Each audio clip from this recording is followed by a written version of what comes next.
What is going on, my friends? This is Dave Sharpe, and I am excited about today's episode. I've got a different kind of guest, somebody who is going to give you a different perspective. I have no clue what's going to come out of this conversation. I have a feeling we're going to have a lot of fun, though. So with that being said, let's jump right into this bad boy. If you guys know anything about Wake Up Legendary, Monday through Friday, 10 a.m. Eastern Time, we're here. So drop a comment below. I'm going to just be probably engaged in this conversation, so I'm not going to be able to be, telling you to drop a comment and all this stuff. So just show us some love if you're getting value from this. If you're catching the replay, then, let us know that you're catching the replay so we know that, this is getting out and being shown to people, even if they're not able to show up live. And also share this with somebody. Because there's a lot of people sitting at home right now who need good entrepreneur content that's just straightforward, no BS. With that being said, I'm going to go ahead and bring in our guest.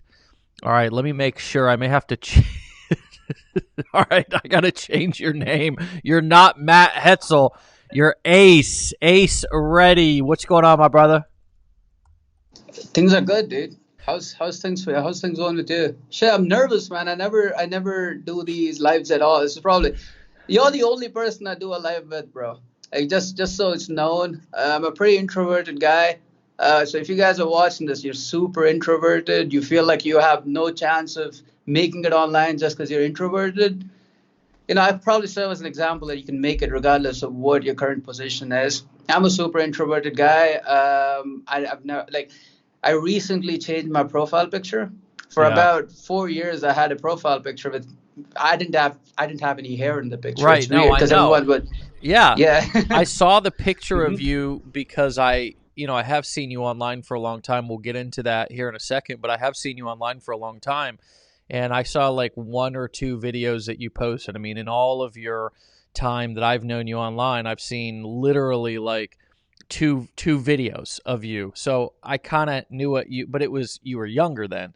And then one profile picture. But then all of a sudden, a couple of weeks ago or a month or two ago, you posted this picture with this long mane, this long hair, looking like a male model or something. I'm like, wait, hold on a second. Is that a fake picture or something? But here you are, the real deal. The hair is real, bro. Yeah, no catfish in there. Yeah. So we named this 4.5 million sales secrets from a total introvert, but I have no idea where this conversation is going to go. We've got a lot of things we can talk about. You've scaled e-commerce campaigns in 8 or 9 months to 4.5 million in sales, spending upwards of $900,000 in ads. You've generated 130 or 20 or $30,000 in sales of your own product from your Facebook profile. So you've done a lot of stuff. You told me, endorsements from 22 Comma Club winners and two 8-figure, whatever that is. Is that 3? No, that's not 3 Comma Club. But anyways, of the 10 in the whole ClickFunnels community, you've got a bunch of people, and I see them all the time shouting you out and stuff like that. So you've got a good network. You've built good connections. I know that because even though I'm not always, interacting on social media, I'm on social media. I see a lot of things. So I've seen how you've built a network with lots of influential people and gotten clients and done that. But before we talk about more of your success and how you've been able to do it as a total introvert without posting videos, without, doing a lot of the normal stuff that people do, let's go back. Was it 7 years ago when you got started in this industry? Let's go back a little bit and tell us the story of how you actually got started and what happened in those first few formative years.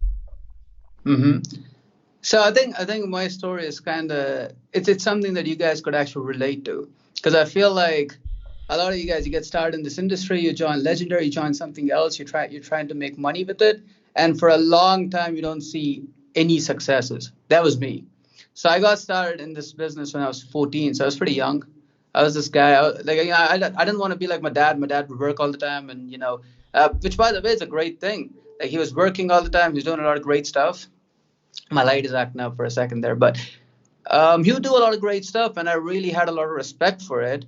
But I didn't really want to be like him because he didn't have freedom at all, right? Like he was essentially a slave to the whole corporate system or whatever. And I didn't want to be that guy. Like I really wanted to buy what I wanted to buy. Like if I have to go buy like a luxurious shirt or whatever, I wanted to go buy that or car or whatever, and not worry about money ever. And the life that my dad was living, I could not do it with that sort of style. He was an accountant, so I couldn't do it with that. And I was like, hey, like what if I start my own business, right? So I was in high school, not even high school, I was in school. Mm-hmm. I was trying to find a way to make money online, right? And I come across this video by Vic Stryhouse. I think that's how we pronounce his name. Yeah. And I was like, this Empower Network thing looks interesting. Let me join that, which is a company that you used to run, right? So I joined that. I've tried the whole blogging thing, dude. I had a blog. I blogged for 8 months consistently. I've done everything, dude. Like everything, right? Blogging, posting on groups, everything. I think for about 2 years I made no money, like zero. I made like $300 or $400 here and there, but I probably spent more money on like courses and that kind of stuff in that time period. So that happened, right? And this time I was pretty bummed out. I think in November of 2014, I was 16-year-old. I was a 16-year-old then. My dad passed away. And now all of a sudden I was like, okay, bro, like, my dad just died. I need to make this work. So now it's a point of desperation, right? And I was in Empower. I met this guy in Empower, which, by the way, is one of the best things that you guys like being in Legendary or being in any company when you get started. It's probably the best things you could do because you have a network of people, right? You're meeting all these guys, and there's all this motivation stuff. Because I think even with Empower, I was about to quit on the second month. Like I didn't want to be in it anymore because I wasn't making any money with it. So I was like, dude, like, I'm just gonna quit and go back to school and like do my deal. But I didn't quit because I had the network around me. There's all these guys uplifting me. There's a guy called Peter Chan. He kept talking to me and he's like, bro, you shouldn't quit. Like you're gonna have a break here. Like why would you quit and ruin everything? I'm like, yeah, I'll just keep going. And anyway, so Peter Chan was making, I think, $6,000 a month in Empower. And I think in December, after my dad died, the month after my dad died, he posted a screenshot of how he made $110,000 or something. And I was like, what is this man doing? Like, what is this guy doing exactly? This guy was doing e-commerce. He was selling dropshipping stuff. So I was intrigued, right? Because I was like, let's figure out what this guy's doing. So I joined his course. He's a friend of mine. I met him through Empower. He's kind of like a mentor of mine back then. And he gives me access to his course. I join it. I try to implement it. And I made some money doing it. I think I made my first $10,000 doing it, actually. I was selling name shirts. So it's kind of like if your name is Dave, we just put Dave is an awesome guy on a t-shirt and we run ads to you and you'd see it and you'd buy something. So it was really that simple, right? And it was like the big trend back in 2014. So we made like $10,000 or $15,000 doing it. Yeah. Facebook didn't like it very much. Facebook was like, you guys are creeping everyone out. So, we're just gonna axe you. We're not gonna let you promote this stuff anymore. So Facebook then killed us. So I was like trying to make more money now. Then I got into the CPA business, which is the whole affiliate marketing business, and then things kept going. I was an affiliate marketer for I think about 3 years, maybe, until 2017. I was a great affiliate marketer because it was more lucrative than e-commerce to me. It's just easier. You would just run ads and you wouldn't ever have to deal with any fulfillment or anything like that. And then CPA starts going down because there was a lot of advertisers doing shady stuff on Facebook. Some of the methods were just very questionable. So Facebook was like, you guys can't run any ads on Facebook anymore. Like no CPA stuff. We were running native ads on the site. Facebook, those native ad platforms were like, you can't do this no more. So I had to pivot from there. And I had this mastermind at this point. It was a $10,000 mastermind. You had to pay $10,000 and you'd have to go through a special qualification process to join. And we had 40 people in the mastermind, right? One of which, the guy, instead of using my material to start a CPA business, which is what it was about, it was about Facebook ads and CPA stuff. The guy goes out there and decides to run e-commerce business with the same stuff, right? So he starts this yoga store selling yoga leggings and that kind of stuff. He gets it up to $100,000, right? And he sends me a message saying, bro, I have to thank you for this because, I've used your Facebook ad stuff to make $100,000 with this stuff. I'm like, what the heck? Like, how did you make $100,000? Like my ad accounts are down. I don't even know what to do anymore. I'm just living off the money that I made. I had a few revenue share deals and that, so I had some cash flow coming in, but I'm like, dude, like how, right? This guy is like, oh, it's e-commerce. Let me show you. So he shows me the e-commerce stuff, and he's like, look, I use your Facebook ad system. I'm like, well, if my Facebook ad system worked for you, get me on as a consultant. I'll help you scale it, right? It's really that simple. Because I was like, bro, like, look, I got your store to $100,000. Let me help you more. Right. So we did that for a few months. I think in 3 months or so, we scaled that store up to 250,000, something like that. We were selling yoga leggings, yoga mats, bunch of AliExpress stuff, and then we were at a point where we had to start warehousing the products and stuff, and I was like, bro, we're not really ready for it. Yeah. Much rather just build a new store in a different niche, really take that up. So we then built a motorcycle store. We scaled that up to $100,000. Again, same Facebook ads, same strategy, same protocol, same framework, everything's the same really. And it's funny because then we started another store, and then I got sick of the whole e-commerce business model. I was like, I didn't like doing the fulfillment, right? Because now I'm known as Ace Ready, the e-com king, and I never liked doing the fulfillment. It was a pain dealing with Chinese suppliers all the time and like answering questions and whatever. Like, no, I'm good, right? Like I just want to run ads and make money. So that was when we came out with this whole idea of let's start an agency. But instead of charging people monthly for it, let's just anyway, I think I'm going into too much details here, but essentially what we did was we figured out what our superpower was, which in my case was ads. Like I was really good at ads and scaling ads and even putting teams together to learn ads for me. So we were like, let's just focus on ads. Let's not do any of the fulfillment stuff. So we went up to these stores doing $5,000 to $10,000 a month. And we were like, hey, you guys are doing $10,000 a month. You're scared to scale. We'll scale it for you. We took on a store. We started selling Viking mugs on it. We took the store from $3,000 to $45,000 in 22 days. Just Facebook scaling, whatever. We just put our protocols in there and stuff like that. We had to read it down to a science, and that's when I started selling a course on it. The course really blew up. 2 guys watched the course. Again, you can't even buy the course anymore, so it's not a sales pitch. But 2 guys watched the course, and they ended up making over $1 million in sales just using that, both of which are 2 Karma Club winners. And then I was like, okay, look, we're on to something here. But anyway, guys, it's kind of like the story. So that's my progression from being this guy that made no money for 2 years, right, to finally figuring something out, and then to keep building on top of it, which, by the way, is the thing that you guys are going to be doing. Is like when you hit a success, you just build on top of it until you can stop building on it, and then you just pivot and you get into some more stuff. But you're speaking really like a real OG right now. Yeah, dude. It's funny. But I gotta tell you something. Right. One of the reasons I was super excited to do this interview with you is because like even before we jumped on the interview, you said my copywriting skills are pretty good. Right. It's funny because you were the first copywriter that I've learned from.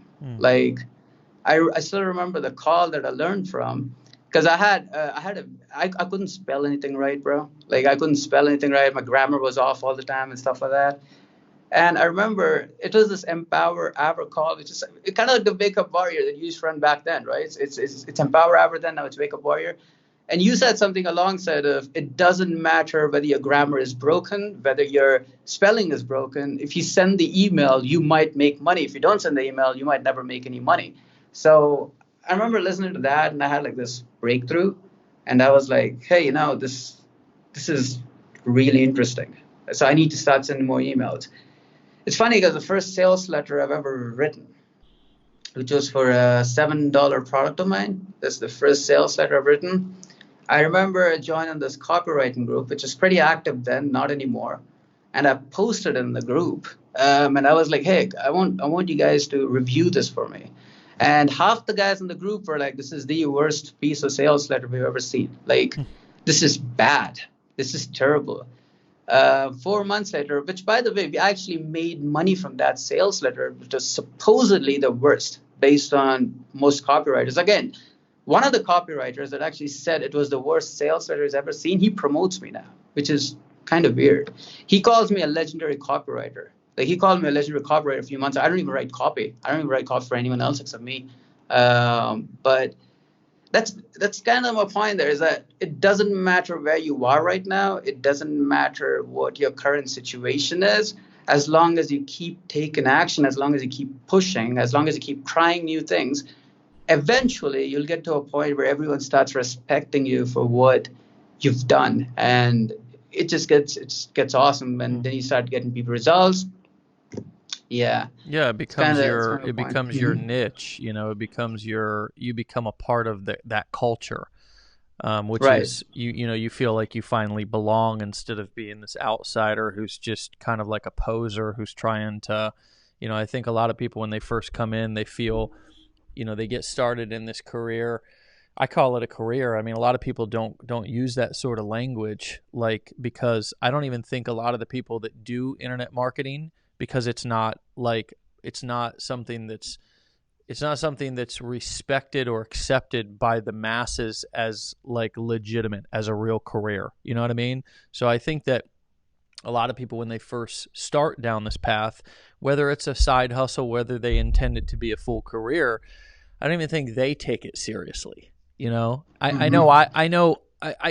For me, I'm trying to think back 10 years ago when I got started, and I can relate to the no plan B mentality that you had. It wasn't like I didn't have another job to fall back on. Like I did, I could go back to work construction with my dad, but I didn't really see that as an option. I had sold my truck. You know what I mean? It's kind of like when the Mm-hmm. carpenter sells his tools. You know what I mean? I had this old beater Ford, and it was like my work truck. I had saved up to buy that truck, and I was like, okay, now that I got this truck, I'm going to start my own construction company, because I wanted to try to cut the umbilical cord away from my dad. And I went out. I rarely ever tell these stories, but I went out onto my very first construction job to meet my first potential client. And it was a dude who I had connected with on Craigslist. And he took me over to this house. I pull up in my truck like I'm like hot shit. He took me over to this house that he was remodeling, and I did something. The garage door was up, and I let the garage door down somehow. I hit something and it fell, and I stuck my hand out, and it basically almost cut my hand in half. So the very first time that I show up as like a new potential contractor, I basically injure myself in front of this potential client, and he has to take me to the emergency room. He drops me off. He gives me a ride and drops me off at the emergency room. That was like my very first, potential venture on my own. And, I did a couple of other things, but then I was like, yo, this sucks, like, and I had that whole, my dad was a great teacher for me because he taught me about hard work and integrity and all that stuff, but I didn't want to do construction. So when I sold that truck, which was like 6 months later after I bought it, when I sold that truck, I was essentially selling my plan B. Kind of like when your dad passed, you were like, yo, I got to make this work now, So I can really Mm-hmm. relate to that. And I think that not only do people not take not take themselves seriously doing this, but I also think that a lot of people have a pretty cushy plan B. And I think that comfort creates complacency, and then people don't really have the hunger to really push forward and make this work. And when I was listening to your story, I was thinking, this is a real entrepreneur. This is a guy who, and it goes back to when you got your first ad account shut down, your first, which Now everybody, we teach affiliate marketing and people think getting an ad account shut down is something new, but it's like you got your account slapped, shut down, all of them in 2014. But instead of sitting around and being like, this is the end of the world, I'm a victim, I'm the only one who this is happening to, you found somebody else who is making it work and you negotiated a deal to sort of work with them. And so it was like you pivoted quick, and I think that's the essence of an entrepreneur is being able to see opportunity and jump on it. And it's in being okay with not always doing the same thing. You ride something until the wheels fall off, but it might get the rug might get pulled out from under your feet, but you adjust. So talk us through it, because I think that's the most interesting part about your story is your mentality, is your mindset, your ability to adjust when things don't work out or you get tired of something or you realize it's not the best use of your time. So did you always have that mentality, or was that something that you developed throughout your entrepreneur journey? I call it grit. Ace, I call it grit. I call it the ability to be able to persevere through a challenge and still have your opportunity glasses on, even if you just got crushed. Right. I think it's something that I've learned as being an entrepreneur. Like, I think I had a lot of failures. I tried to do everything, guys. I would not make money with anything. At some point, I think I was just like, okay, look, this stuff ain't working. It's probably, I kind of like to see it as this, right? It's have and do and be, right? So it's like everyone wants to have a Lamborghini, but no one ever wants to do anything that can get them to buy a Lamborghini. So no one has a business running, right? But everyone wants to start a business, but they don't become the kind of person that can manage a business properly, right? So that's the B. It's kind of how I look at it. It's like, if you want to have something, you got to figure out what you got to do. So it's like you got to build a business, or if you want to have a lot of money, you got to figure out how to run Facebook ads, for example. The next thing you got to figure out is, how do you become a skilled Facebook advertiser? How do you do that? Like, what courses do you watch? Like, how do you train your brain? That's kind of how I've always looked at it. It's like you got to be the person that deserves what you want to have, right? So if you want to buy the stuff that you want to buy, you got to be the person that deserves to buy it, and you got to start taking in some qualities and getting rid of a few beliefs that can help you get that. It's kind of how I look at it. Now, in my case, I think I did that very rapidly. I think for the first 2 years, I couldn't do it rapidly because I had no idea. Like, I didn't know what belief was holding me back or what was stopping me. I think 2 years later was when I had a big breakthrough. It's like I had a newbie complex. Now I like to call it the newbie complex. Probably something I figured out in 2014, December, after my dad died. I was like, bro, I have the newbie complex. The newbie complex is where you believe you're a beginner. You believe you're a newbie. You believe you can't make anything happen just because you just got started. And it's such a fallacy that everyone gets into, because it's just wrong. Like, no one's ever a newbie, right? Like, you could watch one course today and start making money with it. The only reason you're not making money with it is because you brand yourself as a beginner, right?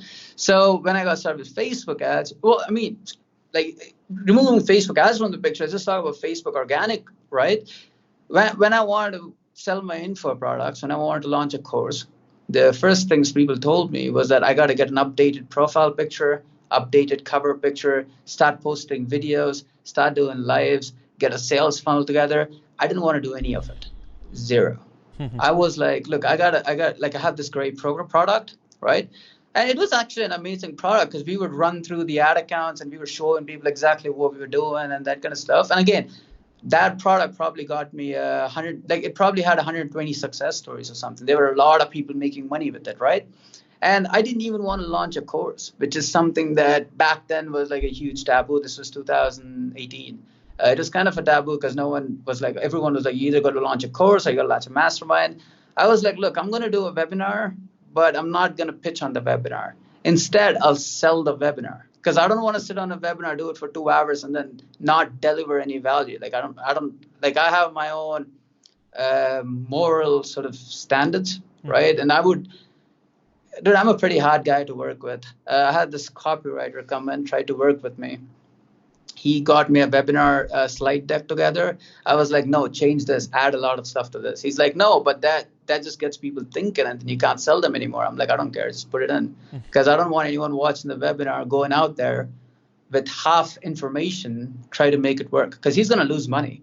I don't want to take the blame for that. I don't want to be the guy that's getting people to lose money, right?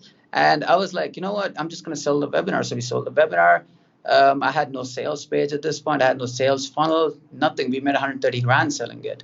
I think I sold 600 webinars just through my Facebook wall, right? And it's kind of like a mentality that I feel where you just don't, like, you know the rules that you need to follow, but you just don't care about them. Like you have your own moral rules and you have your own obligations and whatever, and that's the only thing you stick to. You don't care about what everyone else in the industry talks about and what the industry norm is. You do what you have to do, which is to focus on the prize. Which in my case, I think was something that was always there a lot. I would focus straight up on the goal and that's it, like nothing else. So my goal with the e-commerce webinar was to help a bunch of people and make a lot of money doing that. I'm like, do I need a sales funnel for it? I don't, right? Like I have a bunch of people following on Facebook. I'm like, shit, no, like I'll just, sorry for the cursing, by the way. I don't know if it's allowed in the community, but we'll have to bleep it out. Oh shit, we're already live. We can't bleep it out. Right. I'm like, well, I'll just sell it and we'll see how it goes. And, it kind of worked out. So, yeah, another thing that really helped me, honestly, is that I always had a good mastermind group to hang with, right? Like I always had the right people around me, the right advice around me, because I feel like a lot of us, we listen to the wrong people when we get started, especially. It's like you speak to 10 different guys that are like, you're a beginner, you should train first, you should do that first, you can't make any money right now. Which, by the way, now I feel like is a limiting belief, right? Because I feel like anyone can get started. I've had clients, they got started and started making money on month one. Sure. And there's all these guys in the industry that have been in the industry for like 10 years, still talking about how they're getting started. Like the newbie complex is a real thing, guys. No, and you guys got to get out of this. I zeroed in on that. I think that's one of the most powerful. I mean, there's a lot of stuff that you just said that is important. I think the thing that is most important that we could focus in on, and you could talk a little bit more about, is that, and how you give yourself permission to step out of that. Because over 10 years, of course, working with hundreds of thousands of people, I've seen this so much. And when I think back to me in my early days, a lot of people feel uncomfortable with the fake it till you make it. So, and I'm not like, I don't even think that fits, but I do think that acting as if is powerful. And I believe that this was something that I learned in sobriety, was that I can't actually think myself into a new way of acting. I need to act myself into a new way of thinking, meaning that I can't just sit here and go, there's a Lamborghini in my driveway, there's a Lamborghini, that whole law of attraction bullshit. You got to, but if I go and do the work and I become the person, then the money will come and I can buy the Lamborghini, or by that time I may realize that's a waste of money. But I got to train my body, you know what I mean? I got to train my brain by taking action, and by taking certain actions, I will reform, not to get too geeky, but I'll actually reform the neural pathways in my brain to actually believe a different belief. But I can't do that by just thinking. I call that mental masturbation. So I love the newbie complex, because I think a lot of people that lands with, because it's such a potent little 2-word, like just newbie complex, like, oh, I got that. I'm sure there's a lot of people who, when you said that, they were like, oh, good. Like, they just started sweating and their belly turned a little bit and they were like, oh my gosh, he just put words to what I have. So how does somebody break free from that without feeling like they're being inauthentic? Well, I could tell you guys about my weight loss journey. I think it's very relevant now. So it's funny, right? Because I was 251 pounds at one point, probably more. I've checked after a while and just 251 pounds or whatever. So I was massively overweight. I'm 6'4", so it's not that bad, but it's still overweight. But I remember when I wanted to lose weight, right? I went online and I tried to find a way to lose weight, and there was a keto diet, the Atkins diet, 7,000 different diets. There were people talking about how you can't lose weight for 10 years, whatever, right? The best thing I ever did was I messaged this friend of mine. I'm like, bro, like you've been doing this for 13 years. That guy was fat. He used to be like, I don't know, 230, 240 pounds too. He was a much shorter guy at that. He was like 5'7", so that's a lot, like the displacement of it. Messaged him, like, you've been doing this stuff for a while, right? Here's the situation that I'm in. What would you recommend? And he's like, bro, I've done it all. I've done the Atkins, I've done the keto, I've done everything. Here's what I want you to do. I took whatever his system was, I implemented it. I dropped like 70 pounds so far, right? I didn't mess around with keto. I didn't mess around with Atkins. I didn't mess around with any of the diets. I just went up to a dude that has done it, and I was like, hey, what did you do? The guy tells me exactly what he did. I went straight into it. I lost a bunch of weight, right? The first 6 months of me doing it, I lost like 40 pounds or something, which is pretty wild. And all these guys that are talking about like the diets and different fad diets, but their clients are not getting any results because, again, it's just too much confusion. But the point is, it's like the way that I look at it is that, like, number one is I keep asking myself, what do I really want out of the situation, which is something that I don't think people ask much, right? So if, for example, someone's running a Facebook ad, they're trying to make money with the ad, they're overwhelmed. They don't know how to deal with it, right? But no one ever sits down and asks themselves exactly what the goal of the ad is, which is to get sales, right? So me, I think I've always been good at like sitting down and being honest with myself. And I was like, what do I want from the situations? If I start a business, what do I want from this business? What exactly do I want? And what exactly are the problems that are limiting me from getting there and just getting to the solutions? Now, so as the problems go, I feel like in business especially, every problem, there is no definite solution ever. Like, you guys are like, okay, I have a traffic problem. Like, and you guys are expecting for the best solution to come around, and you're expecting for the best thing to come around. It's like you imagine this golden moment where the stars are aligned, and all of a sudden you're going to get the solution. You're going to have a dream about it. It's never how it works, right? So if you have a problem, you got to keep testing different solutions until you find something that works for you, which is more of an aggressive mindset that you need to start cultivating if you want to be an entrepreneur, which is something that I do a lot these days, especially. It's like if I'm having a problem with something, I call this the potential solution. So it's like I start looking for potential solutions, right? And I'm like, okay, this makes sense. I could do this. I start doing it. If it works, it works. If it doesn't work, I just try another potential solution, and I keep pushing it until I get to a point where the solution just works and the problem doesn't exist anymore, if that makes any sense. But Yeah. it's kind of how I do it. And it's just it's probably the easiest way to do it, guys, because you got to get yourself in motion. Yeah. Like, thinking about something is not going to fix it. The law of attraction guys will tell you that just thinking about it or meditating over it, it's going to fix everything. It's not. Like, welcome to the real world, Well, right? Where you have to do stuff. I think a Yeah. big problem with the internet is that a lot of people are giving advice who actually their lives are a disaster. So there's a lot of life coaches who they have dysfunctional lives. There's a lot of business coaches and marketing gurus who have no business. They're out giving there's a lot of sales trainers who don't actually run sales teams. I mean, it's the most hilarious thing, and I think it's one of the reasons why we've been experimenting a lot with our ads, just really coming to terms with how skeptical the marketplace is. And the reason why is because the internet allows for so many people to kind of come on and just tell whatever story they want to tell. And unfortunately, everybody doesn't have values and integrity and actually follow through with what they sell. So people do get burned. But that's dealing with that, and dealing with advertising with sort of a marketplace that's super jaded is I think we want to I think we can move that. I'd like to have you back on the show, and I'd like to talk about specifically ads, because we've talked about so much mindset stuff. I just don't want to go. I don't want to muddy up these waters. But I'd love to come back and talk about ads with you another time. So I'll kind of save those questions for part 2. But one of the things that you just said, you talked about potential solutions, and I think that one of the big challenges I see a lot of people having is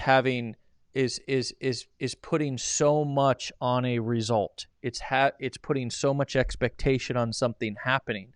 And I love the philosophy, and I hope that you guys listening can really, I want Ace to talk about this a little bit more, but to know that there is no absolute solutions. A lot of people, as a product creator that has affiliates, we have a lot of affiliates that oftentimes come in if they're newer and they're looking for exact things, or I see it all the time. I mean, I see it with our people who we teach affiliate marketing and course creation and coaching as well, because we essentially teach the e-learning or education business models. I call them the core 4, affiliate marketing, digital courses, coaching, and masterminds. Just because, as you talked about, higher margins to the person who really needs that information, it's priceless. Whereas it's hard to price a phone case higher than $15, so you got to sell a lot of them to make a profit margin. But the point that I'm making is that when somebody comes in and they begin to launch a campaign, or they begin to I saw another guy, actually this was just today, so it's fresh on my mind. Well, I ran a couple of solo ads and I got some leads, but nobody bought. And so and it's like this expectation that, well, if I run this many clicks or if I spend this much in ads, I should get a sale. And it's like those of us like you and I who've run millions of dollars in ads and have launched tons of offers and done tons of things that didn't work. We know. Right. We know that, and we don't always talk about those, right? People don't always hear those stories except in a format like this. But how do you train yourself to let go of expectations? I love your potential solution. What did you always have that mentality, or did you just get so frustrated at one point that you realized all marketing was a test? Can you talk a little bit more about that? Well, it's kind of like, I think the more I started making money, honestly, is when I stopped looking at business like a huge deal, and I started looking at it more of like a video game. So I'm like, you have a bunch of problems, you have a bunch of obstacles, you just keep playing around them. So, I mean, I'll tell you guys a story, right? It's a pretty simple story. I jumped on Twitter the other day, maybe last month I jumped on Twitter. I had all these guys talking about how you need to get your profile together first and how you need to do that before you write any posts that go viral. I had one post hit 1,000 likes, 1,100 likes actually in the first 2 weeks of being on Twitter, right? Which is pretty crazy because no one else is like everyone else is like, oh, you gotta, like, this guy doesn't even know how to use Twitter yet. How is this guy doing that, right? Not just that, there was this other guy, the other expert that I wanted to bring on to my podcast. I hit him up. I had a friend of mine message me saying, hey, you can't comment stuff like that on people's profile and ask them to do a podcast with you. It just looks desperate. Like, if it looks desperate, it looks desperate. I don't care. The guy messages me. He's like, yeah, bro, let's do the podcast. We do a podcast. He was one of the guys that promoted my profile later because he's like, Ace Reddy is a cool guy. You guys should follow him. The idea, the thing that I'm trying to come across here is that we as like marketers or entrepreneurs, right? We need to start developing this inner, I like to call it an inner arrogance of some sort, right? Where you believe that you're going to get the goal that you want to get. So if you want to make $10 million, like deep down, you got to believe that you're worth it. You got to be arrogant enough to know that you're 100% going to hit it, right? But you have to be humble enough to know that it's going to take you a while to hit it. And it's also going to take you a lot of failures to get there. So it's part of the game. It's like a mixture of arrogance and a mixture of humility, right? Deep down, you know that you're going to get it. Like, you know who you are, you know that you can be resourceful, you know that you're going to move stuff to get what you want to get. But on the outside, you're also humble. So you're actually going to get to work, and you're not just going to be an entitled prick expecting to get all the results there. So I think that's kind of the mentality that I've had is like for example, going back to the solo ads guy, the guy that ran 3 solo ads, and then he's like, oh, this isn't working for me. The problem with him is that he's arrogant on the outside, right? He feels like if he runs 3 solo ads, he is entitled to results. He's like, I'm going to spend money and now I'm entitled to make money just because I ran these ads or whatever. That's in my opinion, that's probably the biggest problem that any marketer ever faces, is that he's expecting results to come in just because he's doing stuff. That's never going to happen like that, guys. It's never going to happen. Because he spent money, right? Like I think that's the biggest, that's the point, is that I spent money on ads or I spent money on training. Now, when's the money going to come in? Exactly. So it's more of an entitlement mentality or anything. It's like, okay, I don't want to do anything. I'm just going to spend money. Now I need the money to hit my bank account. Right. But the way that I think is that, like, regardless of whether I'm buying a course or I'm running an ad or whatever, I don't really care about the actual activity itself. I'm focused on the goal. Like, I want to get what I want to get, right? So it's like even with the weight loss stuff, like it was hard, right? Like, you had to bust through plateaus and stuff like that. And like I was strictly focused on the goal, and that's it. I didn't care about whether the system is like gonna not work sometimes, or if it stops working or whatever. Because I'm like, bro, like I'll hit that goal anyway. Right? If the system stops working, I'll just change to another system. I don't care, right? Like same with marketing, same with business. Like if your system doesn't work, change. Like don't accept that as some sort of a defeat. And again, dude, these things are pretty interrelated, right? Even like this is the newbie complex too. Like they're related because like the guy that has a newbie complex, he doesn't have a strong belief system. He doesn't think he could even hit the goal. Yeah. Right. That's why he's testing stuff. He's playing with stuff. Well, and he's loud, externally loud, right? Instead of internally loud. And we know that the bully, the loud one, is truly the one who's most insecure inside. You know, we know that from the early schoolyard playgrounds or whatever, that the bully who's yelling and screaming and trying to act tough is really scared inside. But I think the way that you're articulating this is a way that I've wished I could articulate this for years. So this is super fascinating for me to hear you use these words and make this so simple, because I think this is really landing for you guys. I hope it's landing for you. If it is, show some love in the comments, and I want to have him back. I think just this mindset stuff is just so powerful, man, because like anybody, I call it the mechanics and the dynamics. And it's like, I think anybody can learn the mechanics. Like they can be taught. You can look over somebody's shoulder. You can look at their computer screen. You can attend a course. You can go on the job and watch the plumber do it, and he can show you. But it's the dynamics of how do I actually grow myself up from an entitled, basically employee mindset. And there's nothing wrong with an employee. So, if that offends you or whatever, just understand that we've all been there. We put in the hours, we expect a paycheck, and it's sort of the mentality that most of us have when we come into, we go to make the transition to the entrepreneur, and we think, well, I spent the money, I've put in the time. I've went through the course. I spent the money on the ads or the solo ad or whatever. This is a scam. I'm not getting the sales. And then we get angry and we tell ourselves a story. We make up this story that makes us feel better about ourselves, so we don't have to take responsibility for our own success.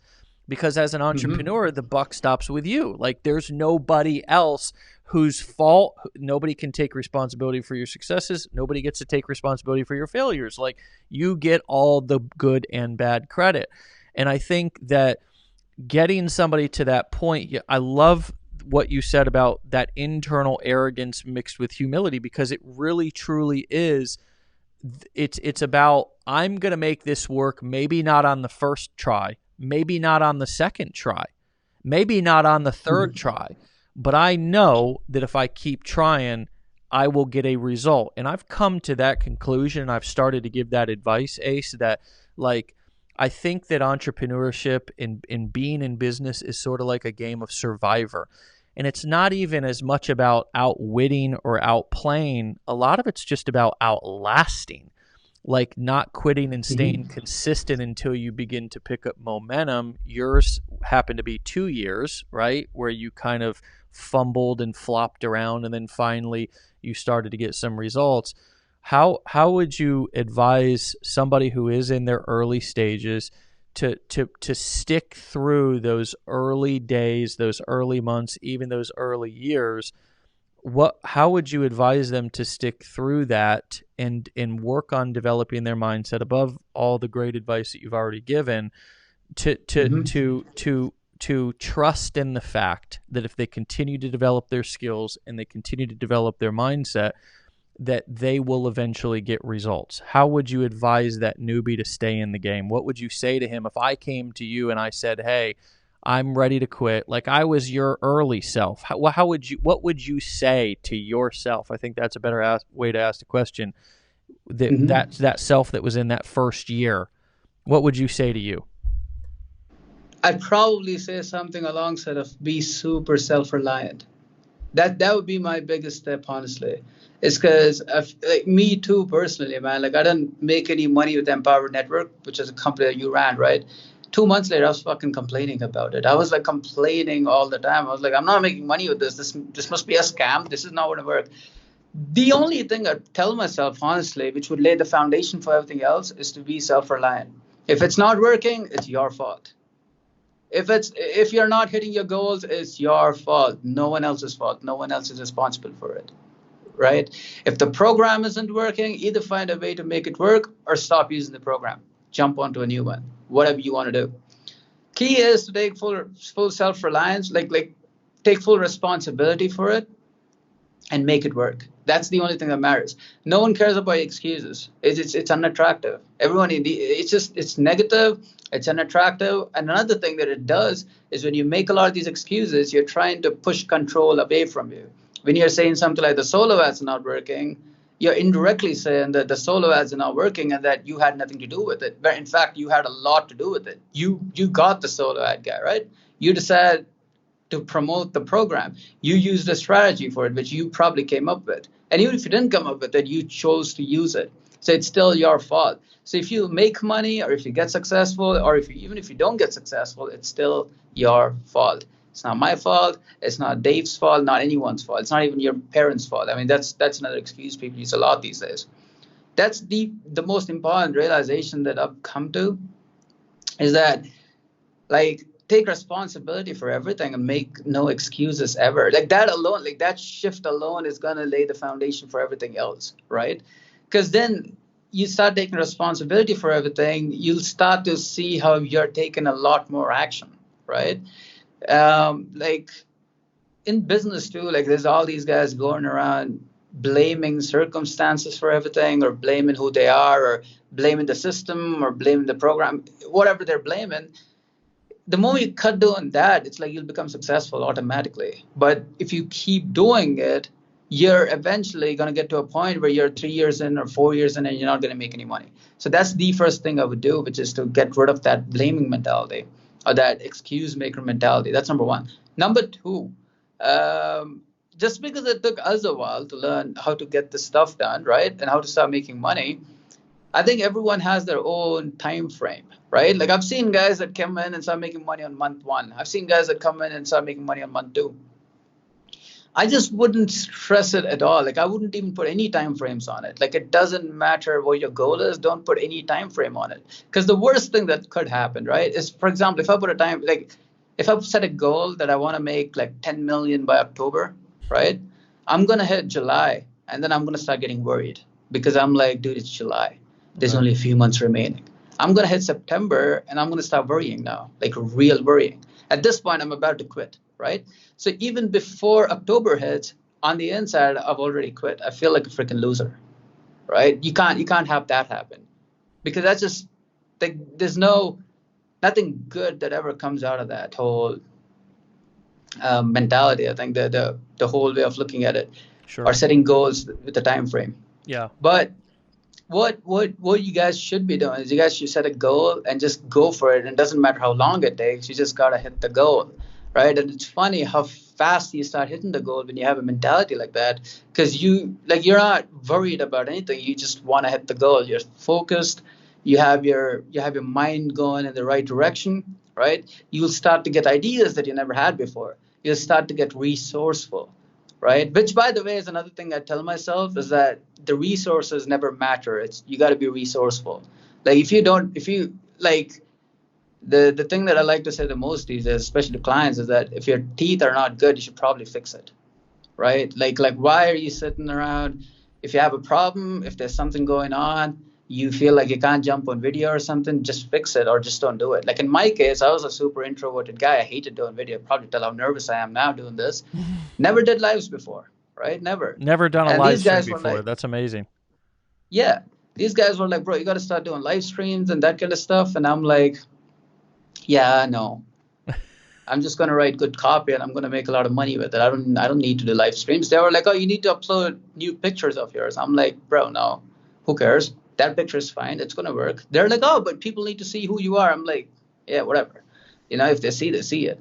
But the thing is, like, I was good at copywriting, right? Which is one thing that I've learned. Now, what I did was I kind of built my whole business around that one core skill.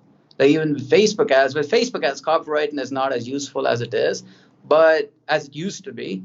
But the angles and figuring out how to run the ads and that kind of stuff is something that I was good at on the Facebook end of the spectrum. The other end, I was good at copy, right? So I would write Facebook posts and people would naturally just buy because they were like, dude, the copy is just so good. And I was just the guy that would just go out there and be willing to do things wrong a lot and not even care about it. So these are things that I think I had playing in my favor, Yeah. right? And I didn't care about the limitations, dude. I really didn't care about it. I would just go out there and be me and do what I wanted to do. And I was like, if I'm nervous on video, I need to get rid of my nervousness first. And if I want to do it. If I don't want to do it, I'm not going to do it. There's no, like, I don't see the point in doing it. But does that mean I'm not going to hit my goal? No. Yeah, right. You I'm still figure gonna out hit what my your goal. superpower is or what you feel comfortable doing, and you do more of that. Which Yeah.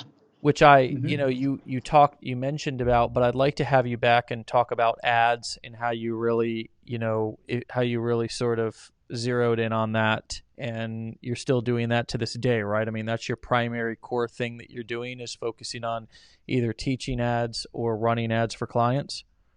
Mm-hmm. Yeah. Yeah, I've been teaching Facebook ads since 5 years. Like that's the core thing I've been teaching, even with my CPA programs or with my e-commerce stuff. It's the same thing that I've been teaching. I'm not like one of those gurus that you see that just like teach a new thing every single night. That's not me. So yeah.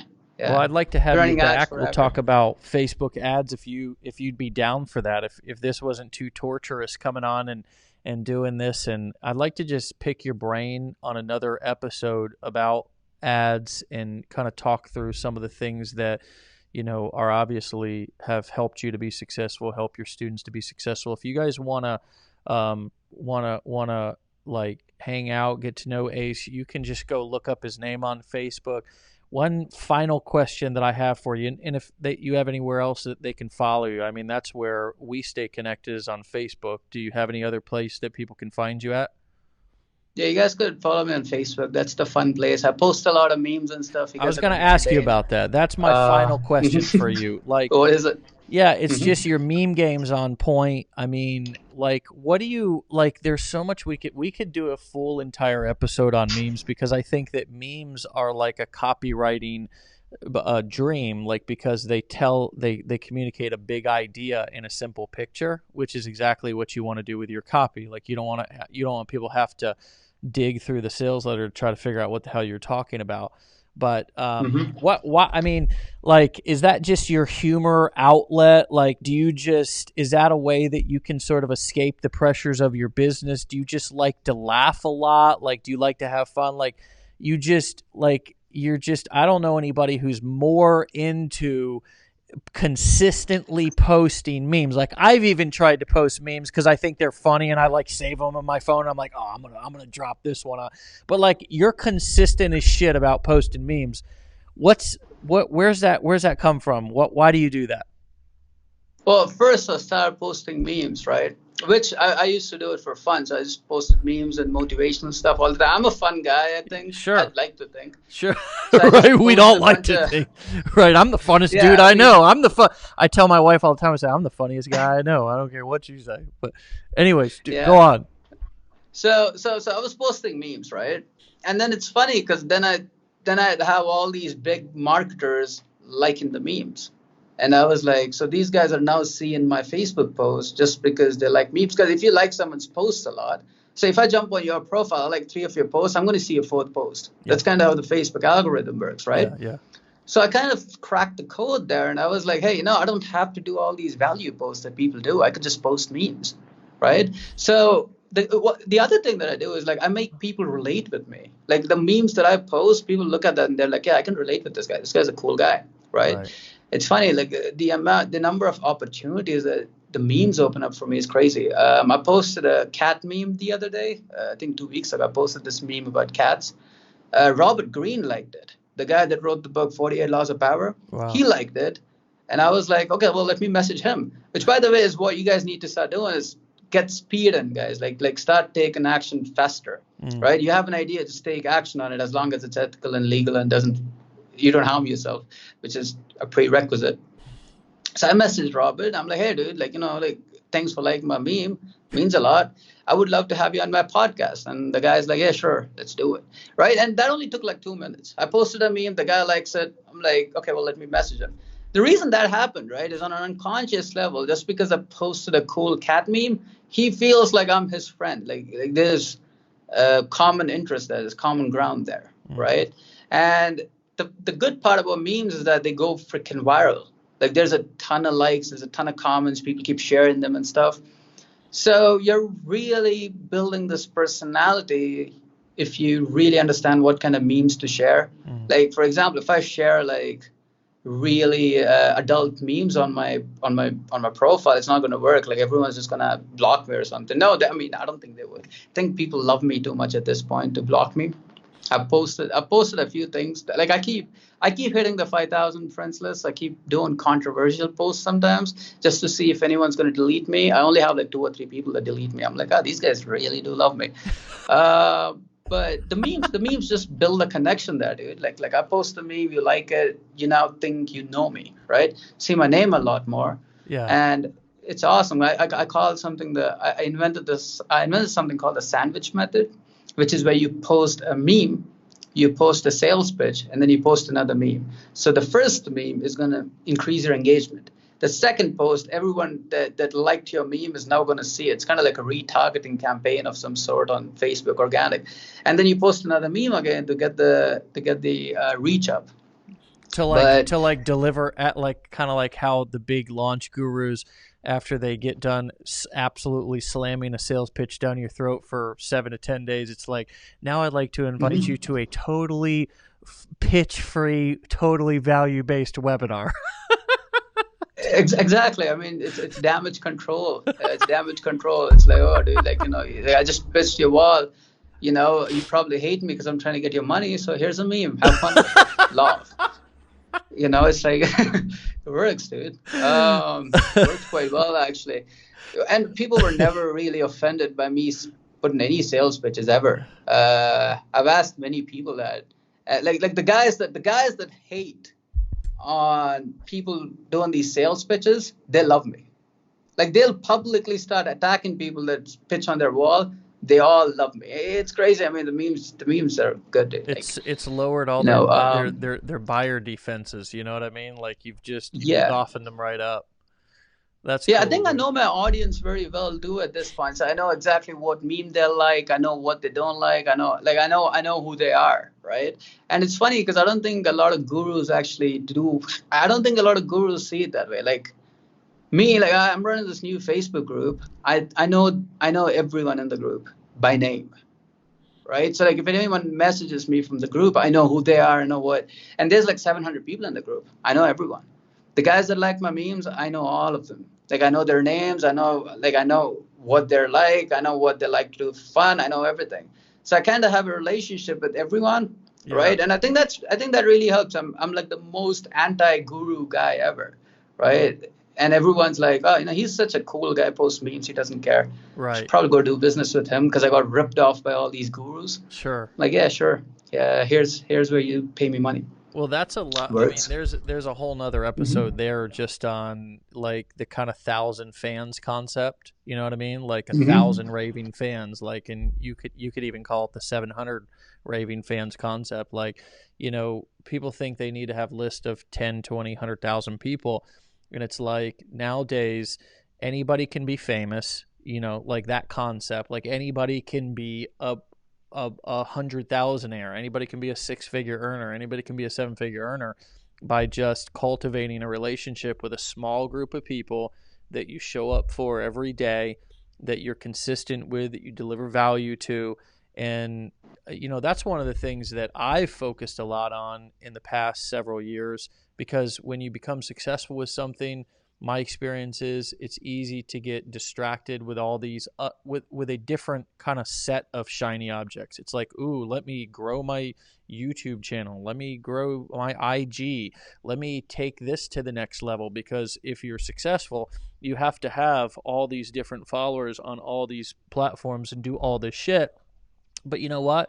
Like the people who actually made you successful are that 1,000, 2,000 group of people who open all your emails, who are going to continue to buy your stuff.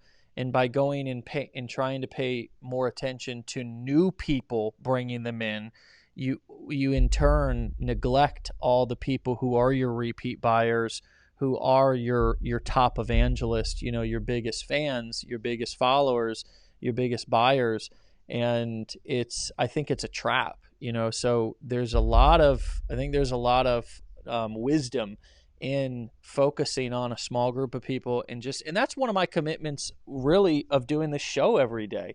Like when the pandemic started, I was not doing this show every day. Like I wasn't showing up live, and actually people inside of our company were, like our business plan advisors, our different, people were doing this show. Like I wasn't even on it, but I said, you know what?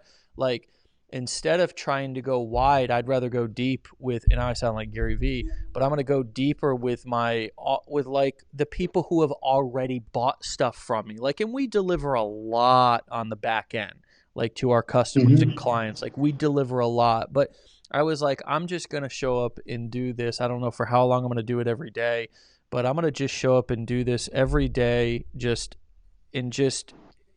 was like my recommitment back to the basics in a sense. And I don't know, I think it's last month we had a huge month. You know what I mean? Like there's some correlation. I rewrote our offer and I tweaked some things, and our team really, we all work together to do that. We've got like 20 plus people on our team, but yeah, I think there's a correlation also to just being present with your community. Like instead of trying to like be the guru who has hundreds of thousands or millions of followers, even tens of thousands, just focus on the couple of dozen or couple of hundred people who love you. And then they'll, as you've said, they'll become your evangelist. They'll start recommending you in a recommendation, like I've seen many do in like the ClickFunnels group or whatever, to you goes 10 times further than you tooting your own horn. You know what I mean? And that's where I think there's a lot of value when you over deliver to people, when you just show up, like, and you just know them and you just care about them and you just deliver to them every day humor, value, and entertainment, education every day. Like they start tooting your horn for you, and you don't need to go out there and be the guru. And I think you didn't say it like that, but I think that fits your model perfectly, how you've marketed yourself perfectly. Would you agree? Yeah, that's actually the most accurate description I've ever seen anyone give the business model that I had. Well, I call it the one fan a day model, right? I love how you have a name for everything, dude. Like it's the best.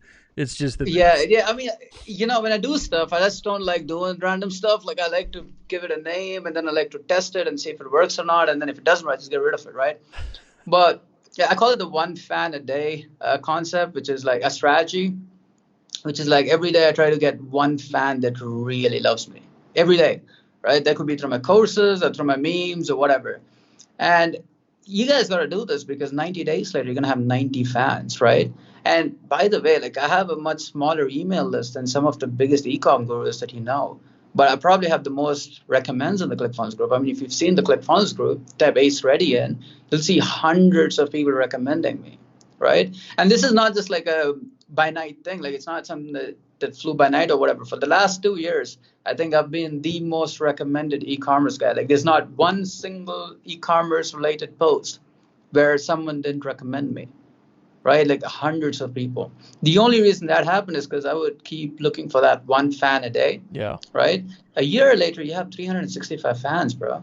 Yeah. Like I don't care how big the group is. If 365 people are saying, hey, you got to do business with Ace Ready, you're going to be pretty big, pretty freaking big. Right. Everyone's going to know you. Yeah. Right. That's kind of how I look at it. And it's just, yeah, that's probably the best way to put it. Awesome. Yeah. Well, dude, I'm going to wrap up with that thought. Yeah. And like, I just want to have you back. This was a really killer conversation, man. So congrats on just like sticking and staying and making this work. And it's been awesome to get to know you more. I didn't even know. That's another thing it's kind of cool about this is that, like we have a lot of history, but we weren't particularly close, because of just kind of us both being in the industry and you being involved in some of the stuff that I did in the past and now coming full circle to being a guest on this show. It's awesome. It's the circle of life and this business and the entrepreneur world. And I just think it's super cool, man. So if you're down, I'd love to have you back on a second episode. We'll talk a little bit more Facebook ad strategy, but I didn't want to muddy this up because there was so much good mindset and just like hardcore real talk entrepreneur value that you brought. So dude, thank you for coming on, man. Thanks for having me on, bro. You were my original mentor. You were one of the first 3 mentors that I've ever had on the internet. So it's quite a privilege to be interviewed by you. But what do you want to do the next interview on? Is it going to be about the memes or is it going to be about the Facebook ads? I don't know. That's a good question, dude. I guess we'll have to poll the audience and see what they'd rather learn. You know what I mean? You are the meme god. Yeah. You guys, if you guys want to learn about memes, you should probably comment. If you guys want to learn about Facebook ads, comment that too. I could show you guys a bunch of strategies on both those things. So with that said, thanks for having me on, dude. It's been really fun to do this interview. Yeah, great, bro. Yeah. All right, man. I'm going to let you go here, and I'm going to wrap up, bro. Have a great day or night, and I'll talk to you later. All right, dude. See you, man. Have fun, bro. Bye. See ya. All right, guys. So what a cool conversation. I just we never know where we're going to go with these Wake Up Legendary shows every day. So if you got value from this, share this. If you're on YouTube, if you're on one of our Facebook pages, we stream this to multiple pages, and tag somebody in the comments. I think that was one of the best episodes in terms of just real raw entrepreneur mindset stuff, which is, as I call it, the dynamics. Like we teach the mechanics, but nobody wants to learn about the dynamics. Like everybody wants to learn where to click, like what to push, what button to push to make money spit out of the computer, or money to spit out of the cash register. And those are all teachable skills. That are all learnable skills that anybody in the world can learn and execute. What do you push? How do you set up the tech? All that stuff is honestly lower level, lower paid skills. There's not a high paid skill to develop, but the dynamics that we talked about in this episode, this is worth re-listening to, quite frankly, if you're new. Some of the little titles that Ace had and gave, like newbie complex and so forth. I think for most of you, I hope that landed and resonated, and you're going to make a commitment coming off of this to work on those areas and grow from this content. The whole point of this stuff of me doing this every day is not just to entertain you. It's not. I don't care about entertaining you. I would there's so much entertainment. There's so many people who are funnier than I am. I'm a pretty funny guy, but honestly, I'm not the funniest. But I want you to watch this because it's so specific. I want you to grow from this because it's so specific to internet marketers, affiliate marketers, course creators, people who are doing coaching, like this content is specifically for you. It's not just general entrepreneur stuff. It's specific to you. So I want you to grow from it. I want you to, all the guests that we have on are doing those exact business models. So I haven't had a single guest on that's not doing that. So I want you to know that no matter where you're at right now, how discouraged you might feel or how stuck you might feel, or if you're looking for what's the next step in my business, like hopefully these guests are giving you that perspective that you can grow, that there's a next level, you got to break through it, and giving you the tools to be able to grow to where you want to grow to. So with that being said, drop me a comment. Let me know if you got value from this, what you want to hear from Ace next. I'd love to have him back, Facebook ads or memes. And if you have not, click the link to find out more about us. Maybe somebody shared a link with you. Who knows? We've got some people out there promoting our products and courses. But if they have not shared a link in their post, if they've shared this video, this live with you, then go to onlinebusinessbuilderchallenge.com, onlinebusinessbuilderchallenge.com, and you can go through our 15-day challenge. It'll teach you how to build a high-ticket, education-based business selling other people's products for higher ticket commissions than what you're going to get with most other business models online.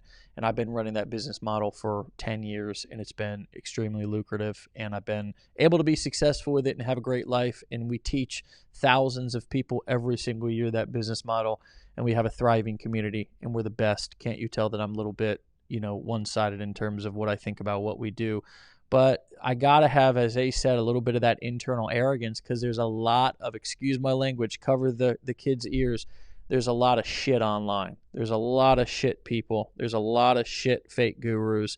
And it's a breath of fresh air when you find something that, people put their heart and soul in and show up every day for their students. And that's what we try to do. So with that being said, I'm going to quit talking. We've been on for an hour and 15 minutes. Be legendary. Meet me back here tomorrow, 10 a.m. Eastern time, and I'll speak with you then. Peace.